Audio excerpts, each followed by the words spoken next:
Olá pessoas, tudo bem com vocês? Como vocês viram aí no quadradinho, este é um vídeo de resenha literária. Olá, boa tarde, boa noite, bom dia a todos, todas e todes. Sejam muito bem-vindos a mais um vídeo aqui no meu canal. Eu sou o Aro e é um prazer enorme recebê-los. Me diz aí, vocês estavam com saudade de vídeo de resenha? Não, mentira, estavam sim. E mesmo que não estejam com saudade desses vídeos de resenha, vou tascar uma resenha na cara de vocês hoje. Porque a gente vai voltar a falar de literatura nesse canal sim, porque nem só de BBB vive o ser humano. Mas de vez em quando a gente tem que ler também, né, gente? Uma coisa não anula a outra. A gente pode ver BBB, mas a gente pode ler também. E para inaugurar os vídeos de literatura, reinaugurar os vídeos de literatura, eu vou falar sobre um clássico da literatura brasileira. Estou falando desse moço, O 15, de Dona Raquel de Queiroz. Já leu? Não leu? Pois pega a cadeira, puxa, senta e venha comigo que eu vou te contar tudo sobre esse livro. O 15 é um livro muito famoso, principalmente para quem está fazendo o ensino médio, quem está ali no terceiro ano do ensino médio, porque ele faz parte do programa do ensino médio em todas as escolas do país, né? Quem está ali estudando modernismo brasileiro. E por que ele faz parte? Porque Dona Raquel de Queiroz, que está de cabeça para baixo, Raquel de Queiroz, ela é uma autora da segunda geração modernista, ali junto com Drummond, Jorge Amado, Érico Veríssimo, Graciliano Ramos.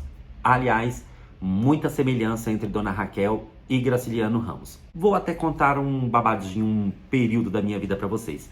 Enquanto eu fazia o ensino médio e a faculdade, eu criei uma paixão pelo Graciliano Ramos. E em função dessa paixão que eu sentia pelo Graciliano Ramos, eu criei uma certa antipatia pela Raquel. Eu achava que a Raquel era meio que uma cópia do Graciliano. Coisa de gente matura, de gente jovem que não sabe analisar ainda o panorama e a riqueza da literatura brasileira.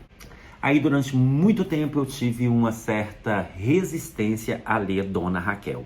Outro fator que me fazia implicar com ela era a vida pessoal da autora. Porque a Raquel, ela começa a vida dela pública, né, ali mais à esquerda, dentro de uma ideologia esquerdista. De repente ela vai tendo uma guinada para a direita a ponto de simpatizar com governos totalitários, ditatoriais. Eu acho muito contraditório um artista que se alinha a governos ditatoriais e totalitários, porque eu acho que a arte, ela é libertadora e ela não pode se misturar com essas ideologias meio radicais. E a Dona Raquel, ela tinha simpatia por essa gente. Inclusive tem um vídeo, vocês podem procurar aqui no YouTube, de uma treta dela com o maravilhoso Caio Fernando Abreu, porque ele também ficava assim entalado com a visão política dela. Muitos autores foram perseguidos, foram torturados. A Raquel teve seus livros perseguidos também. Aí, de repente, a mulher abraça uns governos bem questionáveis. Então, era estranho. Juntando isso ao fator de eu achar que ela estava meio que tentando seguir a linha do Graciliano Ramos, então eu tinha essa certa resistência. Pois eis que agora na pandemia, eu olhando aqui para os meus livrinhos, eu falei, meu Deus, Raquel de Queiroz, né? Eu não gostava dessa mulher, vamos tentar ler novamente?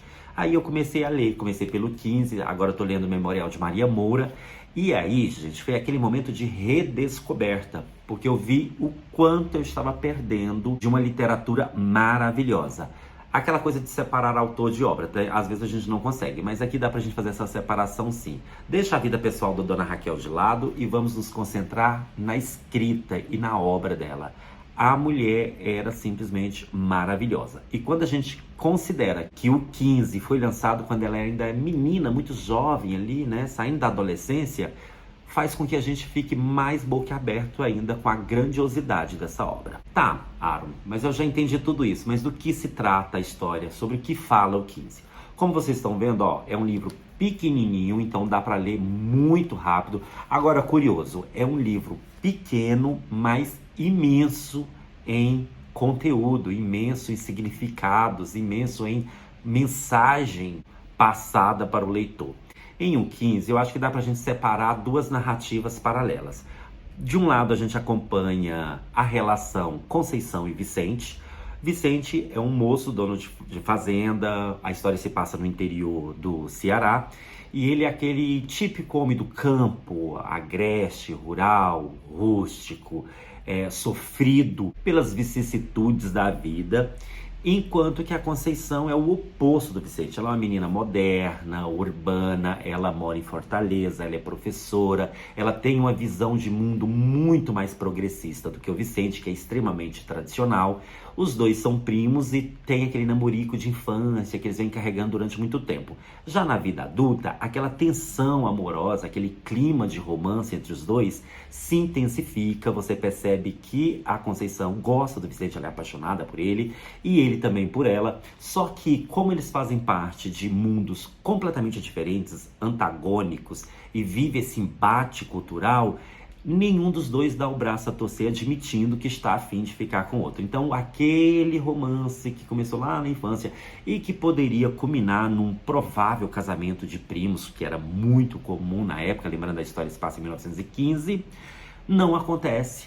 Por quê? Porque nós temos dois personagens com mundos completamente diferentes. Dá uma certa agonia porque a gente torce para os dois, a gente torce para que o romance vá para frente, e você vê que a diferença cultural realmente é um empecilho, é um problema, é uma pedra no meio do caminho, como diria Carlos Drummond de Andrade. Por outro lado, a gente acompanha a trajetória e a vida do peão Chico Bento. Ao contrário do Vicente, Chico Bento não é um cara de posses, ele não é dono da terra, ele é um funcionário. Só que em função da seca de 1915, da grande seca, ele acaba tendo que largar a fazenda onde ele trabalha com a esposa e os filhos e se jogar no mundo em busca de melhorias. E ele resolve sair de onde a história acontece e rumo a Fortaleza, capital do Ceará, procurando melhorias de vida. E aí a gente já percebe que a coisa não vai ser tão fácil para eles já no início da jornada, quando eles procuram um funcionário público para conseguir a passagem de trem que os levaria até Fortaleza, porque existia isso, de dar passagem para as pessoas muito pobres, aqui no caso são pessoas muito pobres, muito miseráveis, para que elas pudessem se locomover. Quando ele chega até o funcionário público pedindo essa passagem para ele ir para Fortaleza, o cara fala que não tem, que ele já distribuiu todas as passagens e que se o Chico Bento quisesse, ele teria que ir a pé com a família dele. O que era uma mentira, porque o cara tinha sim as passagens, só que aquelas passagens elas eram vendidas, para quem podia pagar alguma coisinha. Então é a corrupção do funcionário público, o funcionário público ali tentando levar vantagem em cima da miséria alheia. Isso nós estamos falando de 1915. Se a gente analisar os dias de hoje, a gente vai ver que pouquíssima coisa mudou. A corrupção ainda é um problema na sociedade brasileira. Sem alternativa, Chico Bento se joga na estrada com a sua família e aí a gente acompanha uma jornada de pura miséria e sofrimento, porque eles são assolados pela seca, pela sede, pela fome e pela miséria humana. Não só a miséria material, mas toda a miséria social que assola aquela família, que acaba sendo a representação do nordestino, do retirante, durante aquele período da história brasileira. Nesse caminho, inclusive, eles vão perdendo os filhos. Um acaba se envenenando, porque tomado pela fome, ele come uma mandioca brava e se intoxica e é enterrado à beira da estrada. De repente, um outro acaba acompanhando um outro grupo de retirantes e se perde da família e desaparece, eles não conseguem mais encontrar, até que a família finalmente chega em Fortaleza e lá em Fortaleza eles vão parar num campo de concentração. Exatamente, gente, campo de concentração. A família do Chico Bento fica ali num amontoado de miseráveis, de pessoas famintas, de pessoas pobres, meio que isolado da sociedade de Fortaleza, vivendo da caridade alheia e da boa vontade da população e em condições subhumanas. A Conceição, lembra a professora? Pois é, ela é madrinha de um dos filhos do Chico Bento e ela ajuda ali naquele campo de concentração a tentar amenizar a situação daqueles miseráveis. Quando ela reconhece a família, ela tenta ajudá-los na medida do possível e lá pelas tantas ela acaba adotando um dos filhos deles, ou seja, a família acaba perdendo mais um filho. O que era afilhado da Conceição, ela acaba adotando. Ou ela adotava ou o menino morreria de fome porque ele já estava em condições bem precárias. E sim, eu vou dar o spoiler, eu vou contar mais ou menos o final, porque no final a família do Chico Bento acaba se retirando novamente, agora do Ceará, rumo a São Paulo, em busca de vida melhor. E aí a gente não sabe o que aconteceu com eles, A Conceição fica com o filho deles mais novo, que ela começa a cuidar como se fosse filho dela, e é mais um motivo para afastá-la do primo Vicente e impedir que o amor vá para frente. Agora, vamos lá. Para mim, a grande personagem desse livro, na verdade, é a própria seca. Porque o título, o 15, se refere à Grande Seca de 1915 e foi uma seca que assolou a vida do nordestino, que levou um monte de gente à miséria, que jogou vários brasileiros na miséria total, que espalhou fome, doenças, morte de criança, enfim. Foi uma tragédia nacional. E essa seca, ela de certa forma afeta a vida de todas as pessoas, independentemente da classe social, independentemente de a pessoa ser rica ou não. Por exemplo, a Conceição e o Vicente já eram umas pessoas com um pouquinho mais de dinheiro, mas a vida deles também é afetada por essa seca. E o que falar da vida do Chico Bento e de outros pobres da história, né? Aí que foram eles é que tiveram realmente a vida afetada. Então, para mim, a grande personagem desse livro é, na verdade, a seca, porque é através dela que se costuram todas as outras tramas. Ela vai permeando a vida de todos os personagens e, de certa forma, corroendo a felicidade dessas pessoas. Porque, vou confessar para vocês, é um livro doloroso. Você lê assim, com o coração apertado, com aquele nó no estômago, porque não é uma leitura fácil. Até porque faz parte da história do Brasil, né? Então não é pura ficção. Você saber que brasileiros passaram por aquilo, e aliás, brasileiros passam por isso, porque acho que não tem coisa mais degradante, mais doloroso do que a fome. Quanto à leitura, é uma leitura fácil, porque o texto da Raquel, de certa forma, é fácil. E olha que a Raquel, ela escreve de uma maneira quase poética, a narrativa dela beira a poesia, mas não é uma escrita muito complexa. Aliás, ela, junto com a sua galerinha ali, né, Jorge Amado, Graciliano, eles inauguram o chamado romance regionalista, ou romance de 30, que vai falar justamente sobre a vida do sertanejo e sobre as regiões mais afastadas do centro do Brasil.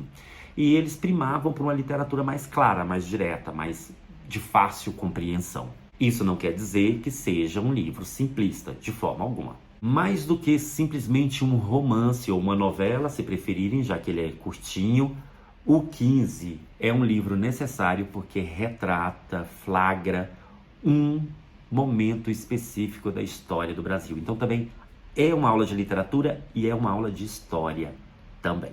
Então a minha dica de leitura para vocês é O 15, de Raquel de Queiroz. Essa edição publicada pela José Olimpo, que tem uma diagramação fantástica, fácil de ler, páginas amareladas. Então, super recomendo. E olha que eu não tô ganhando nada da editora pra fazer esse comercial, hein? Deveria, né? Dona editora, patrocina o professor, por favor. A gente agradece. Se você vai fazer o ensino médio, então, ó, já tem aqui uma resenha para você. Se você conhece alguém que está fazendo o terceiro ano e que quer saber um pouco mais sobre o 15, indique esse livro. Gostou? Dá joinha e compartilhe com seus amigos. Não gostou? Achou um cocô? Dá um dislike e compartilha com seus inimigos. Volte mais vezes, se inscreva aqui no canal, claro, se você gostou. E é isso, a gente se encontra a qualquer momento. Tchau, fui!